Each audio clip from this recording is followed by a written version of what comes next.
ассалому алайкум тамошобинони муҳтарам. барномаи иттилоотии ахбору бо муҳимтарин хабари гузоришҳои тоза ки ҳамкорони мо омода намудан мустақиман пешкашатон мегардонем. дар рӯзҳои сарду сербориши фасли зимистон талабот барои истифодаи нерӯи барқ зиёд мегардад. бо мақсади бемушкилӣ гузарондани рӯзҳои сарди зимистон бо дастури асосгузори сулҳу ваҳдати миллӣ пешвои миллат президенти ҷумҳурии тоҷикистон муҳтарам Эмомалӣ Раҳмон аз 11 январи соли равон дар мамлакат маҳдудият дар таъмини нерӯи барқ аз байн бардошта шуд. шаҳрвандони мамлакатро зарур аст ки дар чунин шароит дар истифодаи барқ фарҳанги баланди сарфакорӣ дошта аз истифодаи таҷҳизоти барқии худсохту хароҷоти барзиёди барқ дошта худдорӣ намоянд ва таҷҳизоти каммасрафи барқиро истифода намоянд. ҳукумати ҷумҳурии тоҷикистон барои пайваста таъмин намудани сокинони мамлакат бо нерӯи барқ тадбирҳои заруриро амалӣ менамояд то шаҳрвандон дар ҳама фасли сол бо барқ таъмин бошанд. то ин вақт бо сабаби норасоии мавсимии захираҳои обу энергетикӣ ки аз рӯи ҳисоби мутахассисони мо дар давраи тирамоҳу зимистон ба қадри зиёда аз 1 миллиард киловатт-соат пешгӯӣ шудааст, таъмини барқ дар баъзе минтақаҳои мамлакат танҳо шабона аз соати 22:00 то 05:00 маҳдуд карда мешуд. бо мақсади бемушкилӣ гузарондани рӯзҳои сарди фасли зимистони соли 2023 бо дастури асосгузори сулҳу ваҳдати миллӣ пешвои миллат президенти ҷумҳурии тоҷикистон муҳтарам Эмомалӣ Раҳмон аз 11 январи соли равон дар мамлакат маҳдудият дар таъмини нерӯи барқ аз байн бардошта шуда ширкати барқи тоҷик вазифадор гардидааст ки бо истифода аз тамоми захираву имконият нерӯи барқро дар тамоми қаламрави мамлакат бе маҳдудият таъмин намояд. сол то сол шумораи корхонаву ташкилот, биноҳои истиқоматӣ, маишӣ ва хизматрасонӣ дар мамлакат зиёд мегардад ва талабот ба нерӯи барқ низ афзоиш меёбад. барои он ки нерӯи барқ ба ҳама дастрас бошад, истифодаи сарфакоронаи он аз ҳар як шаҳрванд масъулияти ҷиддиро тақозо дорад. мо энергияи электрикиро бо маънотар, дурусттар, با احتیاط با صرفه بسیار یعنی کمتر صرف کنیم و صرفه تا که بیهوده یگان تا چراغک نسوزد. آب بیهوده سوختن گویم ایزوم چی فایده دارد؟ اکنون رول همون ایزوم را، رول همون چراغ را، رول گرمی را، رول پخت و پز را انرژی الکتریکی اجرا می‌نماید. با واسطه انرژی الکتریکی همه دستگاه های زواد و فابریک ها کار میکنند. интиқоли бемаҳдудияти нерӯи барқ бо назардошти афзоиши талабот дар рӯзҳои сард аз як тараф боиси хароҷоти иловагии обии нерӯгоҳҳои барқӣ обӣ гардад, аз тарафи дигар дар ҳолати риоя накардани тадбирҳои сарфаҷӯии нерӯи барқ ба сербории шабакаҳои барқӣ, трансформаторҳо ва садамаҳо дар системаи энергетикаи ҷумҳурӣ оварда мерасонад. насби таҷҳизоти каммасрафи барқӣ, даст кашидан аз масрафи беҳудаи барқ ва назорати пайвастаи таҷҳизоти барқӣ аз чанд ҷониб манфиатовар хоҳад буд. табарранок истифодабарии нерӯи барқ имконият медиҳад ки соҳаи иқтисодиёту иҷтимоиёти кишварро мо ба пуррагӣ бо барқ таъмин кунем. бештар аз дастгоҳу таҷҳизотҳои барқие ки стандартӣ сохта шудааст истифода баранд, чун истифодаи таҷҳизотҳои барқии стандартӣ дастгоҳҳои худтанзимкунанда доранд ки дар ҳолати зарурат пайдо нашудан барқро истифода намекунад. бартарияти дигари истифодаи таҷҳизоти муосири каммасраф ин таъмин будани бехатарӣ аз сохтор дар хона ва ё корхона мебошад. сокинонро зарур аст ки ҷавобан ба ин ғамхориҳои ҳукумати мамлакат нерӯи барқро сарфакорона ва мақсаднок истифода намоянд. маҳз истифодаи сарфакоронаи нерӯи барқ аз тарафи ҳар як муштарӣ имкон медиҳад ки таъминоти тамоми соҳаҳои мамлакат ва аҳолӣ бо нерӯи барқ беҳтар гардад. нуралӣ сафомиддин, аҳлидини карим, умед қаюмзода, ахбор. ҳукумати ҷумҳурии тоҷикистон пайваста ҷиҳати таъмин намудани сокинони мамлакат бо нерӯи барқ тадбирҳои заруриро амалӣ менамояд то шаҳрвандон дар ҳама фасли сол бо барқ таъмин бошанд. сокинонро мебояд дар ин шабу рӯз нерӯи барқро оқилона истифода намуда аз ғайриқонунӣ истифода бурдани он худдорӣ намоянд. гузориши Бобукалон Аминзода. яке аз роҳҳои асосии кам кардани талафоти нерӯи барқ ва фаъолияти мунтазими дастгоҳу таҷҳизоти системаи энергетикӣ иваз намудани таҷҳизоти кӯнаву фарсуда ба дастгоҳу таҷҳизоти нав ва гузаштан ба технологияи муосир мебошад. президенти ҷумҳурии тоҷикистон пешвои миллат муҳтарам Эмомалӣ Раҳмон дар паём ба маҷлиси олии ҷумҳурии тоҷикистон имкониятҳои истеҳсолӣ ва рушди соҳаи энергетикаро барои 5 соли охир мавриди таҳлил қарор дода таъкид намуданд ки оид ба омӯзиши роҳҳои асосии кам намудани талафоти нерӯи барқ ҳамзамон сохторҳои дахтору вазифадор намуданд ки дар доираи маблағҳои лоиҳавӣ ки 2,4 миллиард сомониро ташкил медиҳад бояд беш аз 800 000 ҳисобкунаки барқӣ дар шаҳру ноҳияи мамлакат насб гардида дар муҳлатҳои муқарраршуда ва бо сифати баланд ба анҷом расонида шавад. насби ҳисобкунаки тавассути муҷаҳҳазсозии технологияи муосир беҳтар сохтани сатҳи хизматрасонии соҳа асоси пешгирӣ аз талафоти беасоси нерӯи барқ ба ҳисоб меравад. ин тадбир имконият фароҳам месозад ки оянда дар доираи низоми муосир сатҳи идоракунӣ дар соҳа беҳтару хубтар гардад. айни ҳол дар тавозуни филиали ҷамъияти сомӣ кушодии шабакаҳои тақсимоти барқ дар шаҳри душанбе 39 зерискои баландшиддати 35 ба 110 киловолта мавҷуд буда зиёда аз 313 000 муштарӣ иншоот ду корхонаи сесолӣ ва нуктаҳои хизматрасонӣ бо нерӯи барқ таъмин карда мешаванд. бо назар доштан ки аҳолии пойтахт сол то сол зиёд мешавад, миқдори истифодабарандагони нерӯи барқ низ меафзояд. дар ин самт солҳои охир бо ташаббуси мақомоти иҷроии ҳокими давлатии шаҳри душанбе ва масъулони шабакаҳои барқ дар пойтахт ҷиҳати таъмини пайвастии нерӯи барқ корҳои назаррас ба анҷом расонида шуд. дар доираи лоиҳаи давлатӣ баҳри бартараф намудани мушкилоти ҷойдошта ва беҳтар гардонидани сатҳи хизматрасонӣ тадбирҳои муҳим амалӣ карда шуд. яке аз ин лоиҳаҳое ки аллакай дар баъзе аз шаҳру ноҳияи мамлакат роҳандозӣ гардид ва натиҷаҳои дилхоҳро ба бор овард, ин лоиҳаи кам намудани талафоти нерӯи барқ мебошад. татбиқи лоиҳаи кам намудани талафоти нерӯ ва ба кор андохтани системаи нави ба ҳисобгирии нерӯи барқи билингӣ дар ноҳияи синёи шаҳри душанбе ҷорӣ карда шуда аллакай корҳо дар ин самт идома доранд. кам намудани талафоти нерӯи барқро ба нақша гирифтааст ки зиёда аз 125 000 муштарии маишие ки дар шабакаҳои тақсимоти барқи ноҳияи сино ба хайр гирифта шуда буданд, аз онҳо 86 000 ҳисобкунакҳои барқӣ насб васл гарданд ки оиди кам намудани талафоти нерӯи барқ мусоидат карда шудааст. айни ҳол дар ҳудуди ноҳияи шомасӯи шаҳри душанбе 8 зерискои барқи 110-35 ба 10 киловолта мавҷуд буда ба муштариён хизмат мерасонад. баъди ворид гардидани як қисми ноҳияи рӯдакӣ ба ҳудуди шаҳри душанбе ба шабакаҳои барқии ноҳияи шомасӯи шаҳри душанбе зиёда аз 6300 муштарӣ илова гардиданд. ба хотири баланд бардоштани сатҳи хизматрасонӣ, кам кардани талафоти нерӯи барқ ва пешгирӣ аз талафоти ғайриқонунӣ истифода бурдани қувваи барқ дар кӯчаи лоҳитӣ воридшуда аз минтақаи рӯдакӣ ҳисобкунакҳои барқӣ аз дохили ҳавлиҳо ба ҷойҳои намоён бароварда шуд.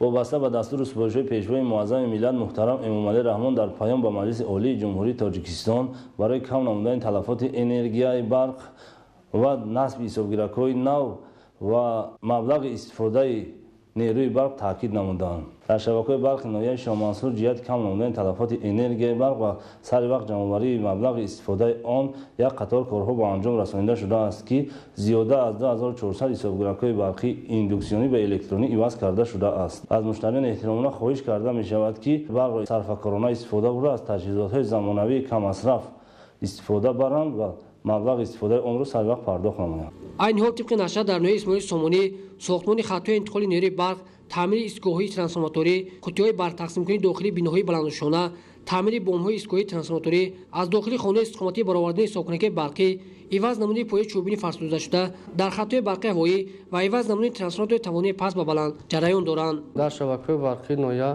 барои кам намудани талафоти нерӯи барқ ва баланд бардоштани ҷамъоварии маблағи барқ 684 ҳисобкунакҳои барқӣ аз дохили хона ба берун бароварда шуданд ки 170 ададаш ҳисобкунакҳои индуксионӣ буда ба электронӣ иваз карда шуданд ва ҳамчунин айни ҳол корҳо дар ин самт идома доранд ки дар кӯчаи Рӯдакӣ 55 корҳо рафта истоданд. истифода аз таҷҳизоти камасрафи барқӣ аз ҷониби аҳолӣ ва ташкилоти идораҳо низ метавонад омили муҳими пешгирӣ аз талафоти нерӯи барқ ва беҳтар шудани кори иншооти энергетикӣ гардад. Бобокарон Аминзода, Холмуҳаммади Давлат, Ахбор. дар ҷумҳурии Тоҷикистон бо мақсади расидан ба ҳадафҳои стратегии мамлакат таъмини истиқлолияти энергетикӣ қадамҳои устувор гузошта мешавад. фаъолияти босамари нерӯгоҳҳои барқи обӣ дар вилояти мухтори Кӯҳистони Бадахшон имкон фароҳам овард ки новобаста аз сардии обу ҳаво сокинон мунтаззам бо қувваи барқ таъмин карда шаванд. шарҳи Тоҷи Нисои Файзлобек. ширкати барқии Помир Энерҷи дар қаламрави вилояти мухтори Кӯҳистони Бадахшон фаъолияти худро дар 3 самт ба роҳ монда бо мақсади баланд бардоштани эҳтимодияти хатҳои интиқоли барқӣ ва зеристгоҳҳо, сифатнокии таъминоти қувваи барқ ба муштариён аз тамоми имкониятҳо истифода менамояд. бо мақсади таъмини аҳолии вилоят бо нерӯи барқ ҳамасола таҷҳизотҳои нерӯгоҳҳои обии барқии Хорух ва Помир-1 таъмиру азнавсозӣ гардида аҳолии вилоят бо нерӯи барқ таъмин карда мешавад. ширкати барқии Помир Энерҷи дар давоми фаъолияти чандин сола тавонист 90% аҳолии вилоят мамлакатро 24 соат бо барқ таъмин намуда дастгоҳҳои тавлиди барқро ҳамасола аз таъмири асосӣ бароварда истодааст. ҳоло аҳолии вилоят ба таври шабонарӯз аз нерӯи барқ таъмин буда фаъолияти кормандон ба боз ҳам беҳтар намудани хизматрасонӣ нигаронида шудааст.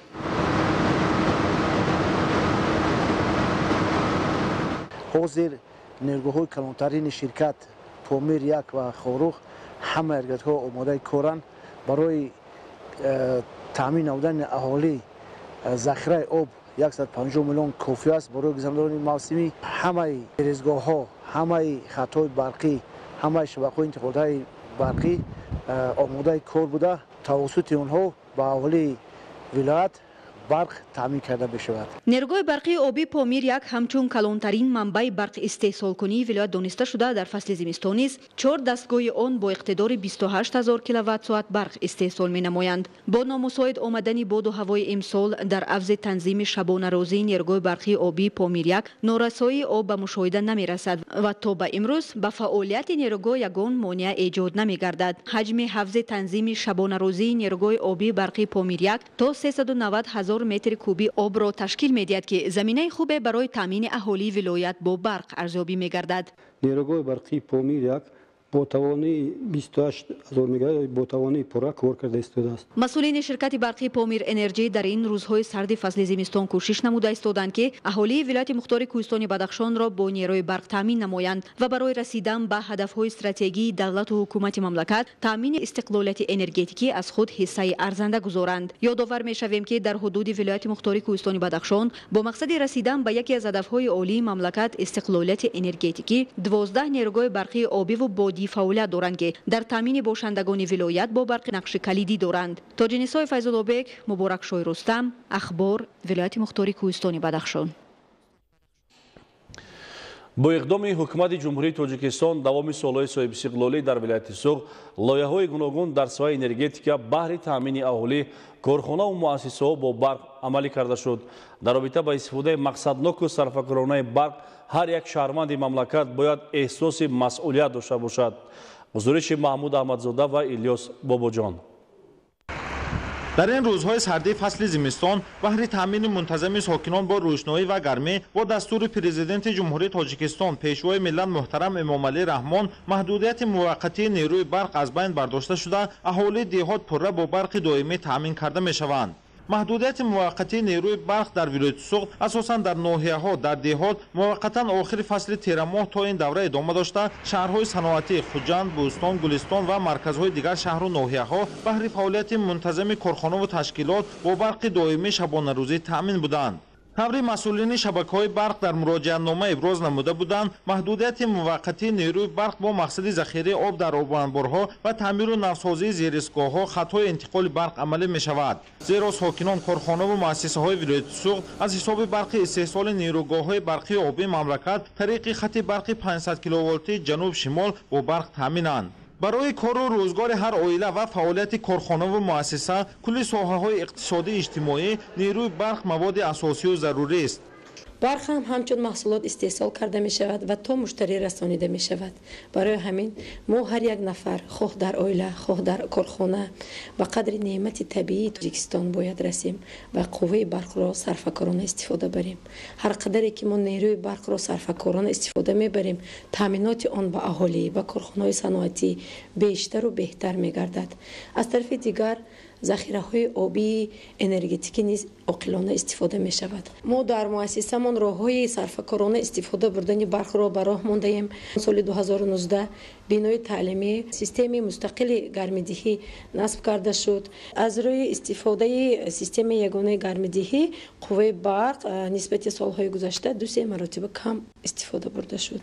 сокинони вилояти Суғ дар ин рӯзҳои сардӣ бо пуррагӣ бемаҳдудият таъмин намудани аҳолии мамлакат бо барқи доимиро аз таваҷҷӯҳи ҳукумати ҷумҳурии Тоҷикистон ба беҳбудии рӯзгори мардум ва иқтидори бузурги энергетикии мамлакат арзёбӣ мекунанд.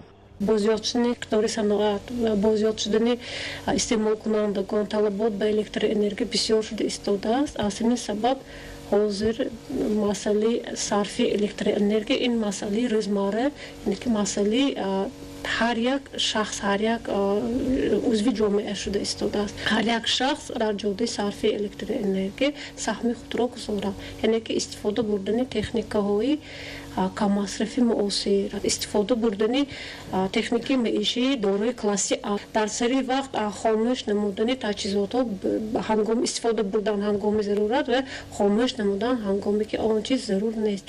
98% барқи истеҳсолии мамлакат аз ҳисоби захираҳои обии кишвар истеҳсол шуда аз обу ҳаво ва захираи об вобаста мебошад. Инчунин сол аз сол бо зиёд шудани шумораи аҳолӣ, маҳаллаҳои нав, бунёди корхонаҳои нави саноатӣ талабот ба нерӯи барқ зиёд мешавад. аз ин лиҳоз сарфакорона ва бо манфиат истифода бурдани қувваи барқ шаҳодати муносибати оқилона ба захираҳои обии энергетикӣ кафили рушди энергетика ва омили таъмини мунтазам бо нерӯи барқ мебошад. ساکنان ولایت سوخت اقدام نوبتی حکومت جمهوری تاجیکستان در این روزهای فصل سرما به محدودیت تامین نمودن نیروی برق را همچون غمخواری دائمی قبول نمودند. در سالهای صاحب استقلالی مملکت با اقدام حکومت جمهوری تاجیکستان بهر تامین ساکنان با نیروی برق در ولایت سوخت یکچند لایحه‌های کلان، بنیاد خط برق بلندشدت جنوب شمال، زیرستگاه سوخت 500، خط برق 250 کیلووات عینی پنجکین، خط برق قیروقم 8 و بنیاد زیرستگاه‌های نوی برقی در شهر خوجند، ناحیه باباجان غفورов و دیگر شهر و ناحیه‌ها عملی کرده شد. این زمان تعمیر و تجدید نیروگاه برقی آبی قیروقم ادامه دارد و این تدبیرها محض به خاطر بلند برداشتن اقتدار انرژتیکی مملکت و تامین ساکنان، کارخانه و مؤسسه‌های ولایت سوخت با برق دائمی میباشد. محمود احمدزاده، الیاس باباجان از ولایت سوخت. ҳукумати ҷумҳурии тоҷикистон бо мақсади таъмини дастрасии аҳолӣ бо технологияи муосир ва баланд бардоштани маърифати истифодабарии дурусти он шароиту имконоти заруриро фароҳам овардааст. шарҳи бештари мавзӯъ дар гузориши хабарнигорони мо. инсоният дар тӯли мавҷудияти худ як зумра инқилобҳои илмию техникиро паси сар намудааст ки ҳар кадомашон дар камолот ва худшиносии он нақши амиқро боқӣ гузоштаанд. асри 21 барои он асри иттилоот ном гирифтааст ки тамоми самтҳои фаъолияти инсон аз дастовардҳои техникаи компютерӣ ва технологияи навтарини коркарди иттилоот баҳравар мегардад. дар ҷомеаи кунунӣ ҳаёту фаъолияти инсониятро бе истифодаи технологияи муосир тасаввур кардан ғайриимкон аст. фаъолияти гуногунҷабҳаи инсонӣ ба рушди босуръати технология ҳамқадам буда имкониятҳои мусоидро дар ҳама самтҳо фароҳам овардааст. استفاده‌بری شبکه‌های اجتماعی نیز فرهنگ خود را دارد که از هر یک استفاده برنده مدنیت خاص استفاده آن طلب کرده می شود. یک جهت مثبت شبکه‌های اجتماعی در آن است که ما می توانیم همان اطلاعاتی که حالا در روزنامه و مجله ها چاپ نشده است، ما می توانیم همان اطلاعات را در همان لحظه که رخ داده است از آن با خبر شویم و آگاهی یابیم. باید جوانان قبل از همه استفاده درست تکنولوژی نو را آموزند و بعد با استفاده آن شروع نمایند. استفاده تکنولوژی معاصر در روند تعلیم با بلند برداشتن صفت تحصیلات زمینه می‌گذارد. تکنولوژی حاضر زمان برای حل مشکلات مهم در جمعیت معاصر خدمت می‌رساند. استفاده درست تکنولوژی کامپیوتری در روند تعلیم همچون عامل مهمی یاری رسان و اداره کننده فعالیت تعلیمی محصلین ارزیابی می‌گردد. تکنولوژی کامپیوتری مستقلیت تعلیم را تامین ساخته برای واضح ساختن حالت‌های حل طلب، دسترسی به اطلاعات گوناگون و همچون واسطه برای نتیجه بخش گذاشتن درس کمک می‌رسانند. سیستم معاصر تحصیلات میانه و عالی کسبی همیشه تشکل و ترقیات را تقاضا می‌نماید. همه روزه در زمان معاصر طلبات نسبت به تعلیم و تربیت استفاده تکنولوژی نو و واسطه‌های معاصر تعلیمی در جریان درس بیشتر گردیده ایستاده است. در زمان بازرگانی نسبت به متخصصان نیز طلبات بازار مهنت تغییر یافته از متخصصان ورزیده دارای قابلیت استفاده تکنولوژی معاصر و همقدم زمان بودن نیز تقاضا می‌گردد. چنان ما امروزها آگاه هستیم در شرایط معاصر امروزه به استفاده بردن تکنیک و تکنولوژی معاصر زمانوی ما نمی‌توانیم در یگان ساحه اقتصادیات و اجتماعیات یا خود در یگان ساحه زندگی خویش پیشرفت کامل را نائل گردیم.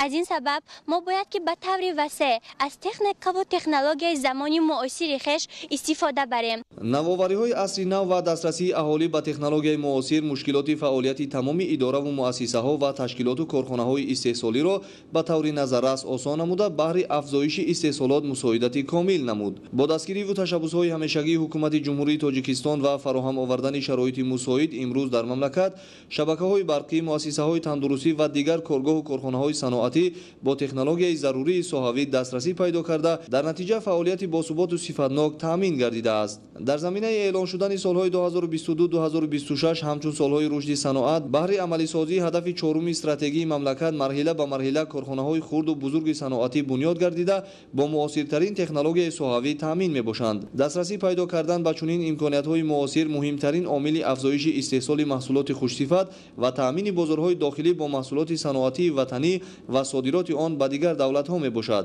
марҳилае ки ҷомеаи инсонӣ зиндагӣ мекунад, ин марҳилаи ҷомеаи иттилоотӣ аст. ҷомеаи иттилоотӣ аслашро донишгароӣ ташкил медиҳад.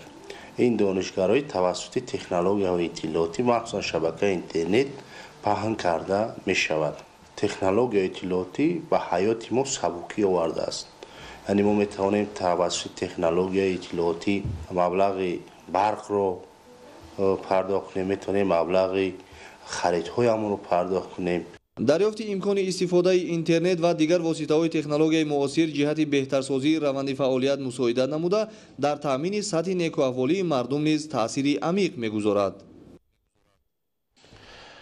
дар доираи таҷлили ҷашни 35-солагии истиқлолияти давлатии ҷумҳурии тоҷикистон дар ноҳияи рошқалаи вилояти мухтори кӯҳистони бадахшон сохтмони 39 иншоот идома дорад ки дар корҳои сохтмонӣ шумораи зиёди сокинон бо кор таъмин гардиданд.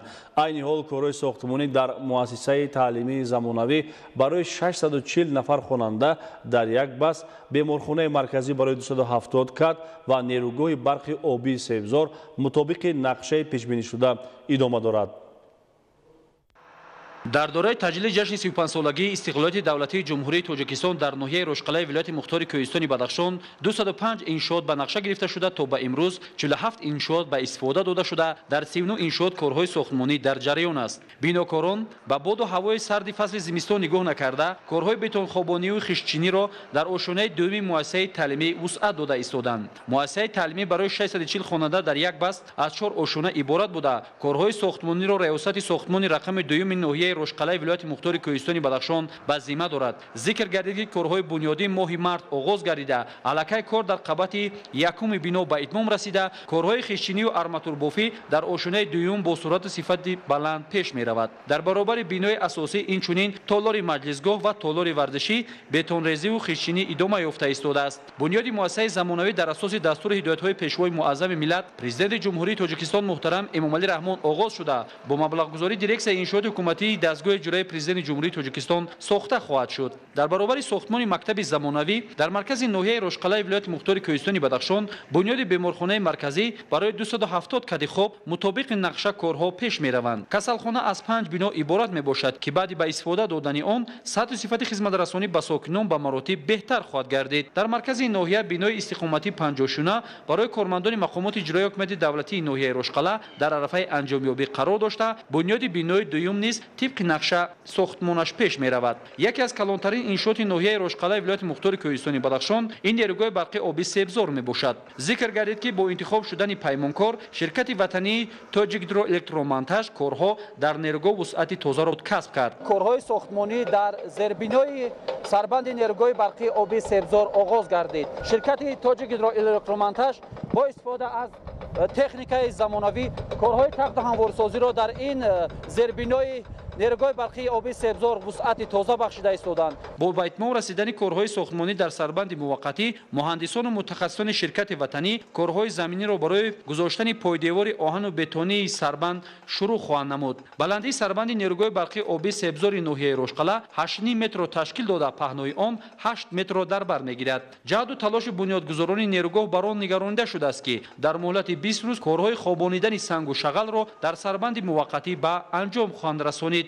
айни замон ширкати ТГМ ба сохтмони сарбанди муваққатиро пеш бурда истодааст ва ҳамчунин дигар дар ҷои сарбанди доимӣ корҳои заминӣ рафта истодаанд. нерӯгоҳи барқи оби себзор дар болои дарёи шуғдара сохта мешавад ки дорои 3 агрегат мебошад. нерӯгоҳи барқи оби себзор лоиҳаи ҳукумати ҷумҳурии тоҷикистон ба ҳисоб рафта аз ҷониби ширкати барқии Помир Энерҷӣ татбиқ мешавад. дар бинои асосӣ имрӯзҳо 100% корҳои заминӣ ба итмом расида, бо дигар намудани роҳи мошингард корҳои соил мустаҳкамкуниро дар ҳудуди бинои агрегатҳо идома дода истоданд. дар ин қисмати иншоот мутахассисони ширкати Тоҷик гидроэлектромонтаж машғули коранд. ҳамзамон ҳудуди 4 километр роҳи автомобилгард ки зери сохтмон қарор мегирад, пурра таҷдиду навсозӣ ва чароғон хоҳад шуд ки ба обод гардидани ноҳияи Рошқала мусоидат мекунад. аз раванди корҳои созандагӣ бармеояд ки бунёдгузорони нерӯгоҳи азими вилоят Себзор бар он равона шудааст ки агрегати якуми нерӯгоҳро то моҳи ноябри соли 2023 мавриди баҳрабардорӣ қарор диҳанд.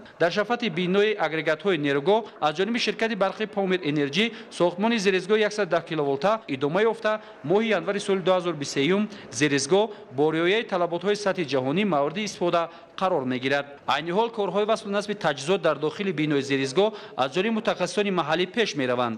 раванди корҳои сохтмонии зеризгоҳро ҷамъияти дорои масъулияти маҳдуди мадад ба зимма дошта 60 нафар коргарони маҳаллӣ тавонистанд зеризгоҳро бо масъулияти баланд анҷом бахшанд. ҳамзамон саҳми ҷамъияти мазкур низ дар сохтмони канали муваққатии нерӯгоҳи Себзор назаррас мебошад. дар сохтмон то ба имрӯз беш аз 200 нафар ба кор сафарбар шуданд. дар мавзеи сохтмон айни ҳол бошад 40 техника ва механизми пуриқтидор машғули коранд. раванди созандагӣ дар сарбанд ҷавобгӯ ба талаботи мутахассисону лоиҳакашон ва мутахассисони сатҳи ҷаҳонӣ аз рӯи лоиҳа татбиқ гардида истодааст.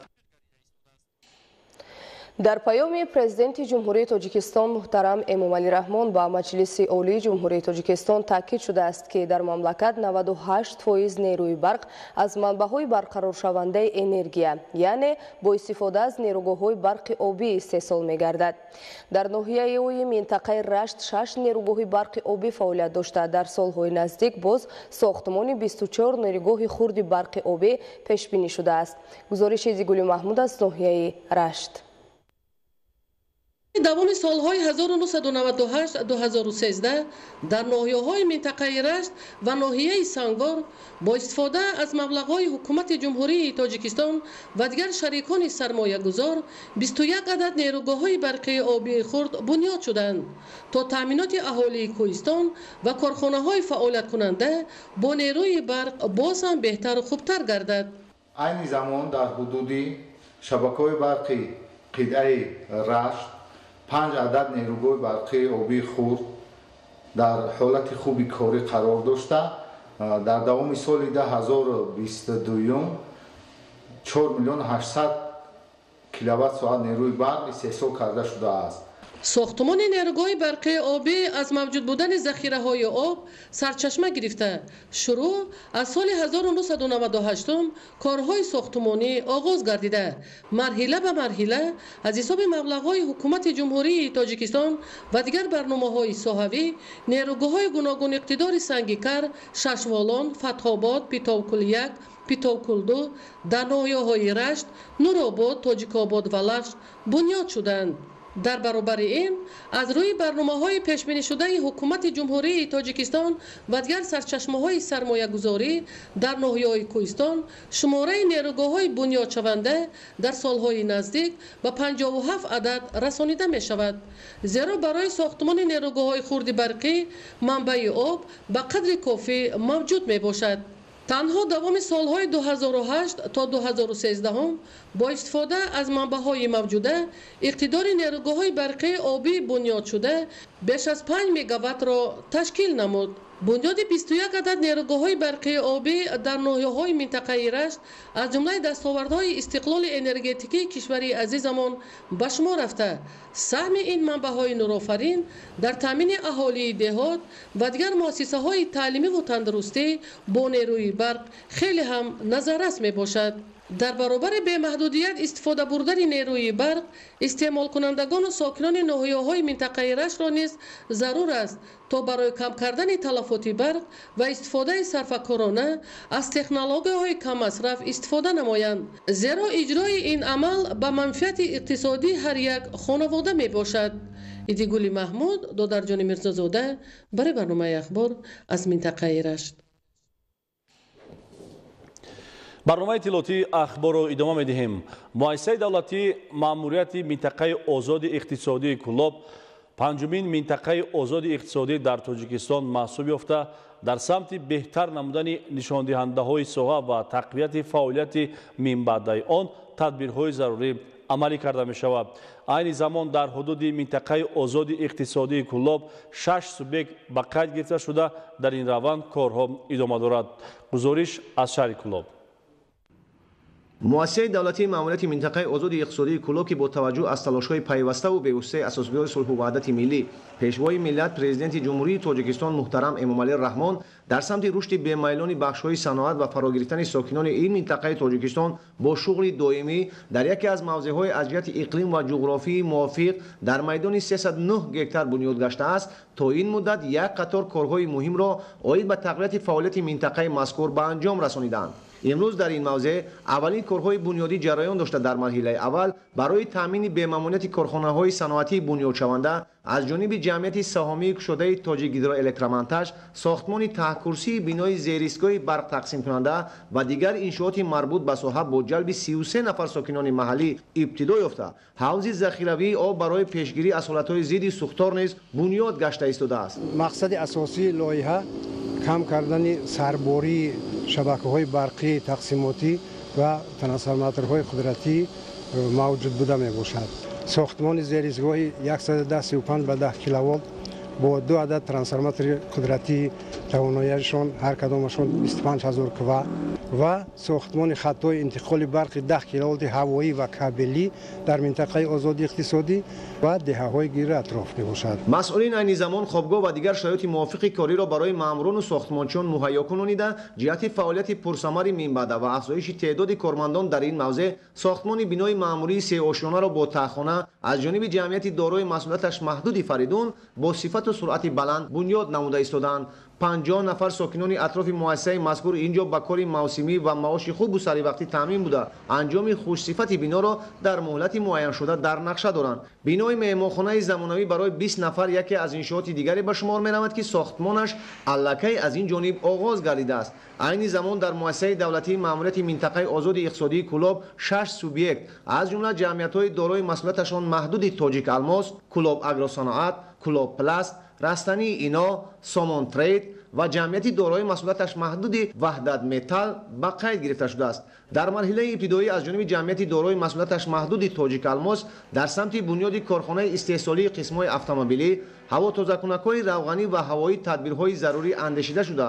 کارهای ساختمانی، بنای استحصالی و دیگر بنا و انشاءات یاری رسان، انجام و تجهیزات استحصالی از جمهوری مردمی چین و حدود کارخانه مذکور وارد گردیده است. در این دوره با جلب متخصصان جمهوری مردمی چین وصل و نصب تجهیزات استحصالی کارخانه انجام یافته. استحصال زیاده از 11 نوع هوا تازه‌کنک‌ها برای تمغه‌های گوناگون اتومبیل در شکل تستی بر راه مانده شده است. حالا 18 نفر متخصص محلی از جمله 12 نفر از حساب زن‌های خانه‌نشین به کار جلب گردیدند. بعد از پورا مورد استفاده قرار گرفتن کارخانه 20 نفر کارمندان محلی با جای کاری دائمی تامین کرده می‌شوند. رهبریت نقشه دارد که استحصال محصولات را بعد از تشخیص تکنیکی صفت مال به بازار پیشنهاد نمایند. حجم اولیه سرمایه‌گذاری کارخانه تاجیک الماس 3 میلیون سومانی و اقدار سالانه آن استحصال 700,000 دانه هوا تازه‌کنک‌های روغنی و هوایی را در یک سال در بر می‌گیرد. همزمان در مؤسسه دولتی ماموریت منطقه آزاد اقتصادی کلوب از جانب جمعیت دارای مسئولیتش محدود کلوب اگروصنعت نیز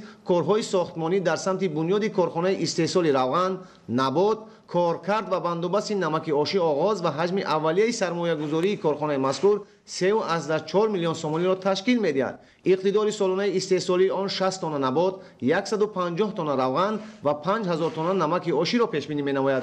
در دایره آن تأسیس دادن 40 جای نوی کاری نیز در نظر داشته شده است. عین زمان از جانب رهبریت مؤسسه دولتی ماموریت منطقه آزاد اقتصادی کلوب که پنجمین منطقه آزاد اقتصادی در مملکت میباشد کارها در سمت جلب دیگر سرمایه‌گذاران داخلی و خارجی وابسته به بنیاد کارخانه‌های نوی صنعتی با مرام ادامه داشته. مقصد است با بنیاد کارخانه‌های بزرگ تعداد بیکاری را کاهش، سطح زندگی مردم را بالا و جهت رسیدن به هدف چهارم رهبریت دولت و حکومت صنعتی کنونی با سرعت مملکت نقش مؤثر گذارند. خدایاری ولی خورشیدی نادرخان از شهر کلوب برای اخبار. даврони соҳиби истиқлолӣ дар шаҳру ноҳияҳои вилояти хатлон даҳҳо иншоот дар соҳаҳои тандурустию маориф мавриди истифода қарор дода шудааст. Бо амалӣ намудани чунин тадбирҳои муҳим сатҳи таълиму тарбия ва хизматрасонӣ дар муассисаҳои маорифу тандурустӣ беҳтар гардид. гузориши хабарнигорони мо. дар ноҳияи Хӯросон фароҳам овардани шароити арзандаи таҳсилот аз ҳадафу маромҳои мақомоти маҳаллӣ маҳсуб меёбад. тавре маълум гардид беш аз 90% бюҷети давлатӣ дар ноҳияи Хӯросон ба самти иҷтимоӣ махсусан мактабу маориф равона гардида бо дастгирии ҳукумати ҷумҳурии Тоҷикистон даҳҳо адад биноҳои иловагии мактаб ва синфхонаҳои ҷадид бунёд карда шуданд. 4 муассисаи таълимӣ сохта ба истифода дода шуд ки аз ин 3 муассисаи таълимӣ аз ҳолати садамавӣ бароварда шуд ва як муассисаи таълимӣ дар минтақае ки зиёдшавии аҳолӣ дар назар буд, дар онҷо як муассисаи таълимии асосӣ сохта ба истифода дода шуд. Дар соли 2023 нақшаҳо хеле зиёд ҳастанд. мо кӯшиш ба харҷ медиҳем ки дар тамоми озмунҳои сатҳи ҷумҳуриявӣ фаъолона иштирок варзем.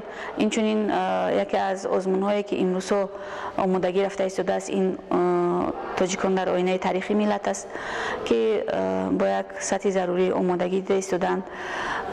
дар озмунҳои илм, фуруғи маърифат, фуруғи супидонои китоб аст, Тоҷикистон ватани азиман низ омодагиҳо рафта истоданд.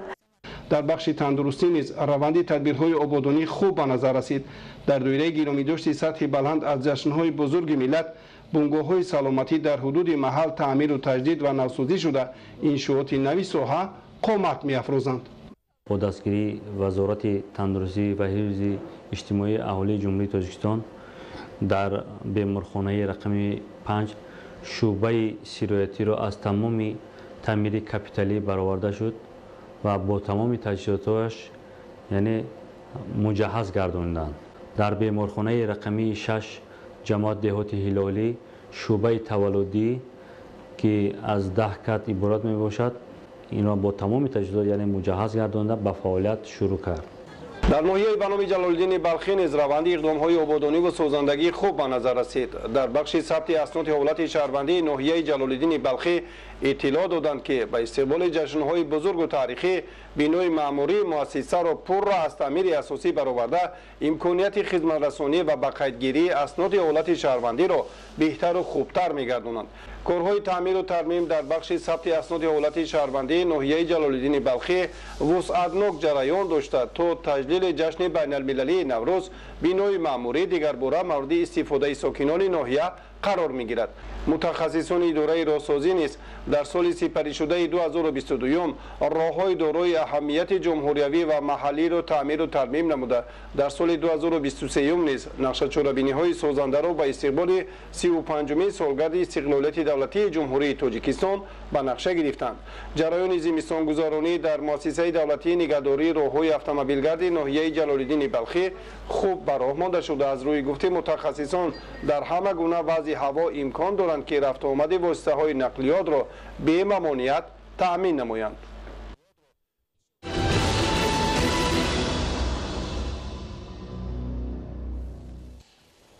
бориши барфи рӯзҳои охир дар мамлакат бахусус дар баландкӯҳҳо ба захираи ташаккулёбии дарёҳо замина гузошта барои хоҷагидорон манфиатовар арзёбӣ мегардад. Нуриддини Қурбон мавзӯъро идома медиҳад. барфе ки меборад назар ба он боронҳои шадиде ки дар аввали фасли тирамоҳ борду дар аввали зимистон, ин хеле манфиаташ зиёд аст. Чӣ хеле манфиаташ зиёд аст ки дар ҳама ҳолат замин нарм меистад ва то чуқурӣ дар корӣ намӣ захира шудан мегирад ва структураи хоксохти механикии хок беҳтар мешавад. дар фасли зимистон бориши барф асосан ба табиат манфиати зиёд дорад. олимони соҳа таъкид медоранд ки барф назар ба обрасонии маъмулӣ 4 маротиба манфиати хуб дорад. дар ин шабу рӯз бояд боғдорон барфро самаранок истифода бурда онро дар бехи дарахтон ҷамъ намуда захира намоянд. даҳаи моҳи якуми аввал ки гарм буд, агар ҳамин ҳарорати ҳамёни ҳаво تا مدت دور دراز از 10 درجه بلند میشد.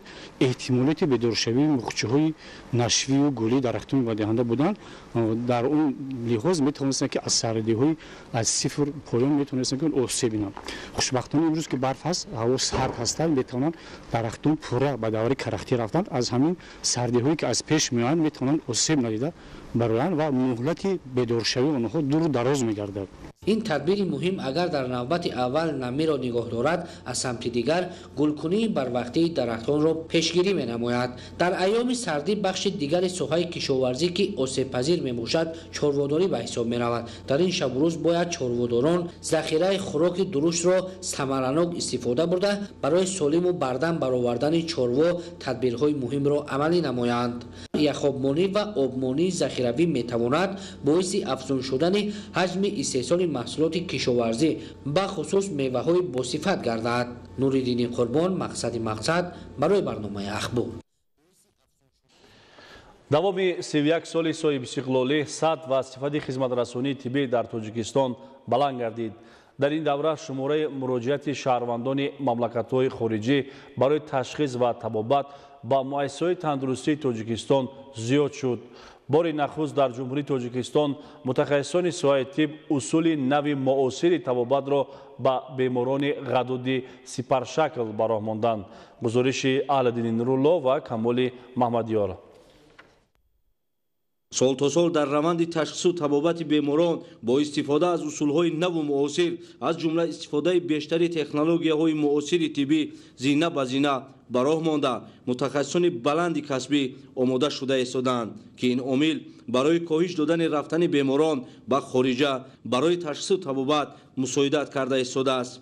дар ин раванд бо дастгирии ҳукумати ҷумҳурии тоҷикистон бо мақсади фароҳам овардани дастрасии бештари аҳолӣ ба ҷарроҳиҳои мураккаб ва гаронарзиш дар муассисаҳои давлатӣ ва хусусии тиббии мамлакат амалиёти ҷарроҳӣ дар дилу рагҳо, амалиёти ангиография ва амалиёти ангиопластика ва стенгузорӣ, инчунин амалиёти ҷарроҳии иваз намудани буғум ба буғуми сунъӣ ва амалиёти ҷарроҳии пайвандсозии узвҳо гузаронда шуданд. дар ҳамин замина бори нахуст дар ҷумҳурии тоҷикистон мутахассисони муассисаи давлатии маркази тиббии шаҳрӣ рақами 1 ба номи аҳмад каримови раёсати тандурустӣ, мақомоти иҷроияи ҳокимияти давлатии шаҳри душанбе усули нави муосири табобатро ба беморони ғадуди сипаршакл ки дар байни мардум бо номи зоб маълум аст ба роҳ монданд ки бебуридани ягон узви инсон ба роҳ монда шудааст.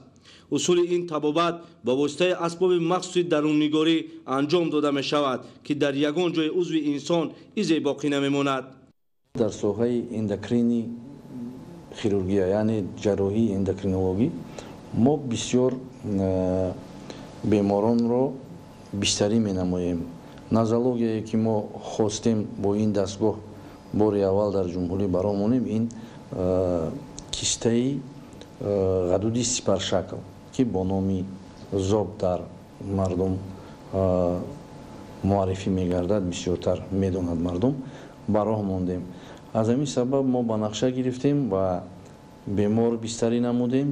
бори аввал дар маркази мо ҳамин ҷарроҳӣ ба анҷом расонида шуд. акнун ҳар нафаре ки аз бемории ғадуди сипаршакл азият мекашанд метавонанд ки ба мутахассисони муассисаи давлатии маркази тиббии шаҳрӣ рақами 1 ба номи аҳмад каримови раёсати тандурустии мақомоти иҷроияи ҳокимияти давлатии шаҳри душанбе муроҷиат намоянд. зеро имрӯз барои табобати чунин беморон мутахассисони касбӣ ҷалб карда шудааст. ба роҳ мондани ин гуна усули нави табобатро дар мамлакат метавон ба ғамхории навбатии ҳукумати ҷумҳурӣ ба саломатии сокинон ва соҳаи тибби ҷумҳурӣ маънидод намуд. мо ин намуди ҷарроҳиро дар нақша дорем барои ин ки дар ҷумҳурии мо ин амалиёти ҷарроҳӣ дар маркази мо бисёр гузаронида мешавад, лекин мо ба тарзи традитсионӣ яъне ки бо тарзи буридани гардан ин амалиёти ҷарроҳиро мегузаронем. дар оянда мо амалиёти ҷарроҳӣ бо тарзи усули нав бо таври муосир дастгоҳҳои нав ба тарзи эндовидеоҷарроҳӣ гузаронида метавонем. воқеан ин ҳама дастовардҳои соҳаи тандурустӣ ва ҳифзи иҷтимоии аҳолӣ дар даврони истиқлолият самараи талош ва кӯшишҳои бевоситаи президенти ҷумҳурии тоҷикистон ба шумор меравад. توجه و دستگیری‌های پیوسته اساسگذار صلح و وحدت ملی پیشوای معظم ملت محترم امام علی رحمان نسبت به ساحه تندرستی به آن آوردرسان که امروز صاحب به دستاوردهای زیادی صحابی در زمان 31 سال زمان صاحب استقلالی نویل گردد. امروز طیبان تاجیک امکان دارند که در مملکت تمام اصولهای جراحی را به ممنوعیت گذرانند که این بار دیگر از توجه غمخوری راهبر دولت نسبت به ساحه تندرستی درک می‌دهد. با در نظر داشت رشد روزافزونی ساحه تندرستی در دوران استقلالیت دولتی میتوان تاکید نمود که محض با پشتیبانی و دستگیری به واسطه اساسگذار صلح و وحدت ملی پیشوای معظم ملت محترم امام علی رحمان من بعد نیز ساحه تندرستی و حفظ اجتماعی اهالی در تاجیکستان باز هم رشد و پیشرفت نموده به دستاوردهای نظررس صحابی نائل میگردد. اهلدین نورالله، محمد یاری کمال، زین العابدین عظیم برای برنامه اخبار. جوانان نیروی سازنده جامعه به حساب رفته پیوسته زیر دستگیری‌های حکومت مملکت قرار دارند. از جانب مسئولان جمعیت تاجیکان ولایت پنزه فدراسیون روسیه با مقصد پیشگیری جوانان از هر گونه ظهورات نامطلوب و آموزش دستاوردهای دوران صاحب استقلالی پیوسته واخوری‌ها گذرانده می‌شود. در ارتباط با پیشگیری از خطر و تهدیدهای زمانی معاصر برای جلب هرچی بیشتر جوانان به دانش اندوزی و ورزش و تدبیرهای معرفتی بین دانشجویان تاجیک مسئولان جمعیت تاجیکان در ولایت پنزه فدراسیون روسیه کارهای فهماندهی می‌گذرانند. با این مقصد با اشتراک دانشجویان تاجیک که در مؤسسه‌های عالی تعلیمی این منطقه فدراسیون روسیه تحصیل می‌نمایند ملاقات دایر گردید که در آن وابسته به مسائل حفظ دستاوردهای زمان صاحب استقلالی، استفاده ثمرناک امکانات مساعد دانش اندوزی، نگرویدن به هر گونه حزب و حرکت‌های ارتجاعی و آموختن زبان‌های خارجی و تکنولوژی کامپیوتری اظهار نظر کرده شد. تاکید گردید که در زمان صاحب استقلالی برای جوانان امکانات وسیع دانش اندوزی و کار و فعالیت فراهم آورده شده، آنها تحت توجه دائمی رهبریت دولت و حکومت مملکت قرار دارند. در ملاقات با دانشجویان اساساً عاید به مسائل تحصیل آنها در مؤسسه‌های عاید تعلیمی شامل نگردیدن به حزب و گروه‌های تروریستی، احساس وطندوستی و افتخار ملی از ملت و دولت صاحب استقلال و شرکت فعالانه در رشد و منبعده مملکت اندیشه‌رانی صورت گرفت. ما پیوسته چنین واخوری‌ها را با جوانان تاجیک تشکیل و به راه مانده کوشش به خرج می‌دهیم که آنها در روحیه بلندی وطندوستی و خویشتن شناسی به کمال رساند. در شرایط فعلی استفاده از امکانات موجوده جهت هرچی بیشتر از خود کردن دانش‌های زمانوی برای جوانان مفید و سریوقتی بوده، آنها به این وسیله در رشد منبعده کشور سهم فعال خواهند گذاشت. توسط به راه ماندن چنین ملاقات و واخوری‌ها در نهاد نسل جوان کشور حس خودشناسی و وطندوستی و ارج گذاشتن به مقدسات ملی بیشتر گردیده، اینچنین در تربیت اخلاقی و معنوی آنها نقش مهم می‌گذارد. نورعلی صفاالدین خورشید سعید احمد از ولایت پنزه فدراسیون روسیه برای برنامه اخبار. در این روزهایی که بارش برف زیاد شده و هوا سرد گردیده است، مسئولین ذخیره‌گاه بیوسفری رامید برای حفظ عالم وحوش تدبیرهای بیوتکنیکی را عملی می‌نماید. در همین زمینه در این موضع با مقصد از تلفیابی نگاه داشتن حیوانات و پرنده‌ها چنین یک تدبیر موسمی انجام داده شد. گزارش خبرنگاران ما. جمهوری تاجیکستان نه تنها با تشبس‌های سطحی بین المللی در سمت حفظ محیط زیست و اکولوژی در جهان مشهور است، بلکه طبیعت زیبا و غنی از گل و گیاهای طبابتی و آرایشی و عالم وحوش رنگ و رنگش دل جهانیان را تسخیر نموده است. اقلیم موافق و تقسیم شده در 4 فصل نیز زیبایی‌های خود را دارد. با مقصد حفظ عالم رنگ و رنگ وحوش تاجیکستان در فصل زمستان از جانب مسئولان مقامات حفظ محیط زیست و خواجگی‌های جنگل تدبیرهای بیوتکنیکی اندیشیده می‌شوند. مسئولین ذخیره‌گاه بیوسفری رامید نیز امروزها که هوای سرد و بارشات در قلمرو مملکت ادامه دارد، با مقصد حفظ حیوانات و پرندگان این موضع تدبیرهای مهم را عملی می‌نمایند.